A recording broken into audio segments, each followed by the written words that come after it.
This is nice, pero paano mo lalaman yung problem na pwede mangyari pag i-hit mo yung goal mo? Thank you.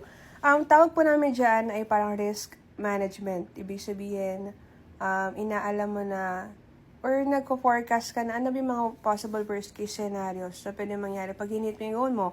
Example, gusto mo mag-lose ng weight. So, number 1, pupunta ka sa gym pero let's say minsan demotivated ka or hindi ka consistent, yung mga ganon. Or number 2, yung mga pagkain mo, minsan hindi mo talaga maiwasan yung mga sweets, diba? Ano ba yung mga problem? Number 3, pag meron ka ng battle sa sarili mong mind, ang dami mong mga iniisip, overthink ka, so usually relapse, bumabalik ka doon sa dati mong eating habits kasi nadadadown ka, ganun, pag inaasar ka, ganun. So, yun yung mga bagay na iisipin mo na problema mo in advance pag nag-lose ka ng weight, diba? So, yun siya. Yun lang po. So, risk management, isusulat mo na in advance. Ano ba yung mga possible worst case scenarios pag hinag-hit ka ng goal?